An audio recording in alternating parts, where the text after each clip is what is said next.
వందే మాత్రం. నేను మీ జర్నలిస్ట్ నవత. సిడ్నీలోని బోండీ బీచ్లో బహిరంగంగా హనుక్కు వేడుకల సందర్భంగా జరిగిన కాల్పుల ఘటన కలకలం రేపింది. ఇద్దరు ముసుగు ధరించిన ముష్కరులు బీచ్లో చనుక్క మొదటి కొవ్వొత్తిని వెలిగిస్తున్న డజన్ కొద్దీ శాంతియుత యూద ఆరాధకులపై కాల్పులు జరిపారని ప్రత్యక్ష సాక్షులు చెబుతున్నారు. అధికారులు ఇప్పుడు కనీసం 16 మంది మరణించారని, అందులో 10 ఏళ్ల బాలికతో సహా డజన్ల కొద్దీ గాయపడ్డారని నివేదించారు. ప్రధానమంత్రి యాంటోనీ ఆల్బనీస్ దీనిని ఖండిస్తూ కఠినమైన తుపాకీ చట్టాల అవసరాన్ని ప్రస్తావించారు. దాడి చేసిన వ్యక్తులు ఉద్దేశపూర్వకంగా యూదులుగా దృశ్యమానంగా శాంతియుతంగా సమావేశమైనందుకు లక్ష్యంగా చేసుకున్నారని యూకే చీఫ్ రబ్బీ గుర్తించారు. ఇది ఆస్ట్రేలియాలో సంవత్సరాల్లో అత్యంత ఘోరమైన ఉగ్రవాద దాడి. ఇది మరోసారి యూద జీవితానికి సురక్షితమైన స్థలాలు క్రియాశీల నేర దృశ్యాలుగా ఎలా మారుతున్నాయో చూపిస్తుంది. ఉగ్రవాదులు ఇస్లామిక్ తీవ్రవాదుల తండ్రి కొడుకుల బృందమని దర్యాప్తు అధికారులు చెబుతున్నారు.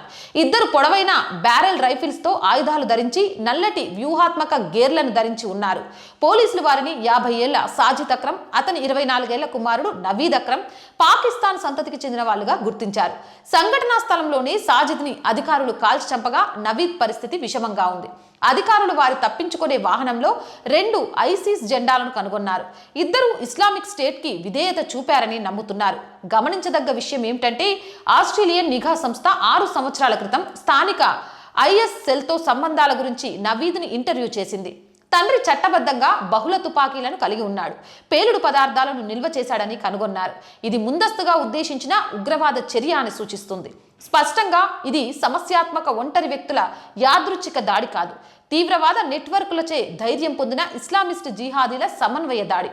పశ్చిమ దేశాలలో యూదు వ్యతిరేక హింస, ఇస్లామిస్ట్ రాడికలిజం కలతపెట్టే పెరుగుదల మధ్య ఈ ఊచకోత జరిగింది. గత సంవత్సరం అమెరికాలో FBI నేర గణాంకాలు యూదులు, హిందువులతో పాటు 69% మత ఆధారిత ద్వేషపూరిత నేరాలలో కేవలం 2% అమెరికన్లు లక్ష్యంగా ఉన్నారని చూపిస్తున్నాయి. ఇటీవల సంవత్సరాలలో వీరిపై నేరాలు రెట్టింపయ్యాయి. అక్టోబర్ 7న జరిగిన హమాస్ దాడికి ఇజ్రాయిల్ సైనిక ప్రతిస్పందన తర్వాత నిరసనల సందర్భంగా అమెరికా క్యాంపస్లలో 1938 యూద వ్యతిరేక ద్వేషపూరిత సంఘటనలు ఈ విధంగా అపూర్వంగా పెరిగాయి. యూద సమాజాలు అపూర్వమైన భయం, వేధింపులను నివేదిస్తున్నాయి. ఐరోపాలో ఇలాంటి ధోరణులు కనిపిస్తున్నాయి. ఇటీవల EU సర్వేలు సభ్య దేశాలలో 80% మంది యూదులు ఇటీవల సంవత్సరాల్లో యూద వ్యతిరేకత పెరిగిందని భావిస్తున్నారని, చాలా మంది ఇప్పుడు బహిరంగంగా తమ గుర్తింపును దాచిపెడుతున్నారని తేలింది. విశ్లేషకులు ఈ ధోరణిని ఆన్లైన్ రాడికలైజేషన్ ప్రతిధ్వని గదులు సహాయపడుతున్నాయని హెచ్చరిస్తున్నారు.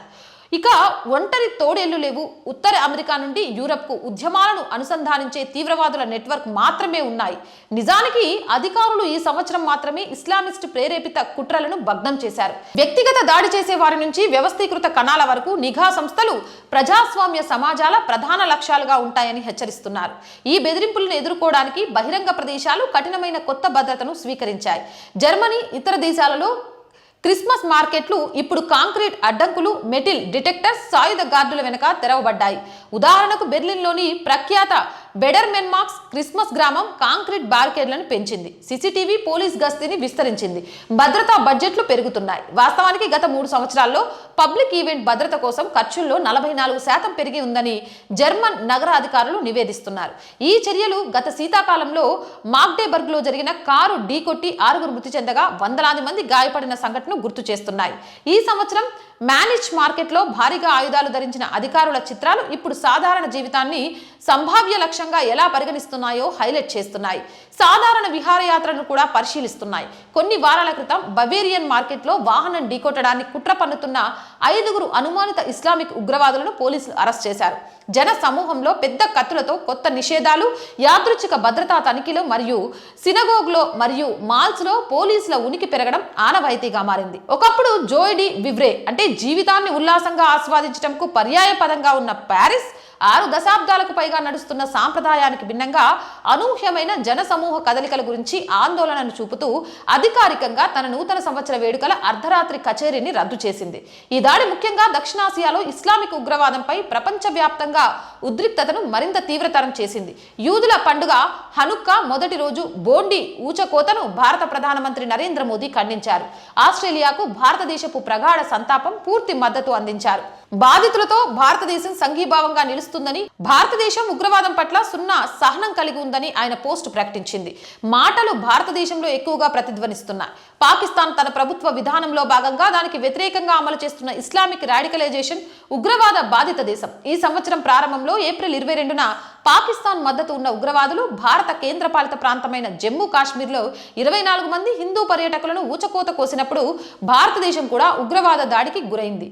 న్యూఢిల్లీ వెంటనే పహల్గామ్ ఉగ్రవాద దాడికి పాకిస్తాన్ సైన్యం మద్దతు ఉన్న జిహాదీలను గుర్తించి ఆపరేషన్ సింధూర్ని ప్రారంభించి బలగాలతో ప్రతీకారం తీర్చుకుంది. తొలి 3 రోజుల ఆపరేషన్ సమయంలో పాకిస్తాన్ ఆక్రమిత జమ్మూ కాశ్మీర్లోని ప్రపంచవ్యాప్తంగా గుర్తింపు పొందిన 9 ఉగ్రవాద శిబిరాలు, మౌలిక సదుపాయాలను భారతదేశం నిర్మూలించింది. లష్కర్ ఇ తోయిబా, జైషే మహమ్మద్ ఇలాంటి ఉగ్రవాద శిక్షణ బోధనా ప్రదేశాలని తాకింది. ఆ తర్వాత మరిన్ని దాడులకు మౌలిక సదుపాయాలను కూల్చివేయడానికి భారతదేశం అసాధారణ స్థాయిలో బయోటెర్రర్ కుట్రను ప్రమాదవశాత్తు పేలుడును భగ్నం చేసింది. సిడ్నీలోని బోండీ బీచ్ హనుక్కా ఊచకోత నుండి బ్రిటన్ 7/7 బాంబు దాడులు, 2006 అట్లాంటిక్ లిక్విడ్ బాంబు కుట్ర వరకు డేవిడ్ హెడ్లీ డెన్మార్క్ ను అరెస్ట్ చేసినప్పటి నుంచి 2008లో ముంబైలో భారతదేశపు సొంత భయానక సంఘటనలు, 2025లో పహల్గామ్, 2025 ఢిల్లీ ఉగ్రవాద నిరోధ కేసు ఫైళ్లు ఒకే విధమైన అనుసంధాన కణజాలంపై కలుస్తూనే ఉన్నాయి. దాడి చేసిన వారు పాశ్చాత్య పాస్పోర్ట్లను కలిగి ఉన్నప్పటికీ దర్యాప్తుదారులు పాకిస్తాన్ ఆధారిత పాకిస్తాన్ సైన్యం మద్దతు ఉన్న జిహాదిస్ట్ నెట్వర్క్లను పదే గుర్తించగలిగారు. 9/11 కమిషన్ ఖలీద్ షేక్ మహమ్మద్ను 9/11 ప్రధాన రూపశిల్పగా గుర్తించగా తరువాత అతను పాకిస్తాన్లో పట్టుబడ్డాడు. బోండీ బీచ్ కాల్పులు విషాదకరంగా ఈ కఠినమైన వాస్తవాన్ని పునరుద్ఘాటించాయి. నేటి ప్రపంచంలో ఇస్లామిస్ట్ హింస నుండి ఏ ప్రదేశం కూడా సురక్షితమైనది కాదు. వెచ్చటి సిడ్నీ మాత్రమే కాదు, ఐరోపాలో పండుగ సెలవు మార్కెట్, భారతదేశంలో ఎత్తైన హిమాలయాలు కూడా అంతే. కాబట్టి స్వేచ్ఛా సమాజాలను రక్షించడానికి కేవలం మాటల కంటే చేతలు ఎక్కువ అవసరం. ఆన్లైన్ బోధన నుండి వాస్తవ ప్రపంచ సౌకర్యాలు, ఆర్థిక సహాయం, ప్రయాణం, లాజిస్టిక్ వరకు రాడికలైజేషన్ మొత్తం పైప్ లైన్ పై ఇది నిరంతర ఒత్తిడిని కోరుతుంది. ఆ పైప్ లైన్ చాలా అరుదుగా, యాదృచ్ఛికంగా ఉంటుంది. జిహాదీ హింసపై దర్యాప్తులు సరిహద్దుల్లో విస్తరించి ఉన్న పర్యావరణ వ్యవస్థలను ప్రారంభించడాన్ని సూచిస్తున్నాయి. పాకిస్తాన్ ఆధారిత ఉగ్రవాద మౌలిక సదుపాయాలు ఉగ్రవాద కారణాలను కొనసాగించే డయాస్పోరా స్థాయి నియామక నెట్వర్క్లతో అనుసంధానించిన పునరావృత నోడ్లతో కూడుకొని ఉన్నాయి.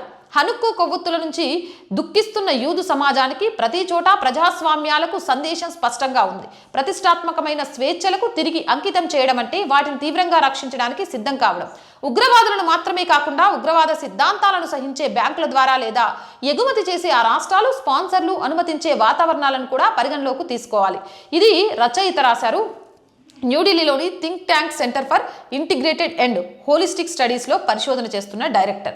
దీనిపై మీ అభిప్రాయం ఏంటి అనేది కామెంట్ సెక్షన్ లో పెట్టండి. మోర్ వీడియోస్ కోసం ఆర్ వాయిస్ పొలిటికల్ రెండు మన ఛానల్సే. So please subscribe our channels. Content బాగుంటే లైక్ చేయండి, షేర్ చేయండి. ఆర్థికంగా సపోర్ట్ చేయాలంటే సబ్స్క్రిప్షన్ పక్కనే జాయిన్ అనే బటన్ ఉంది. 1 to 5 లెవెల్స్ ఉన్నాయి. ఏదో ఒక లెవెల్లో సపోర్ట్ చేయండి. లేదా స్క్రీన్ మీద గూగుల్ పే, ఫోన్ పేతో పాటు అకౌంట్ డీటెయిల్స్ ఉన్నాయి. మీకు తోచిన సహాయం అందించవచ్చు. వ్యాపార ప్రకటనల కోసం 8328 500 576 నెంబర్ని సంప్రదించండి. జై హింద్, జై భారత్.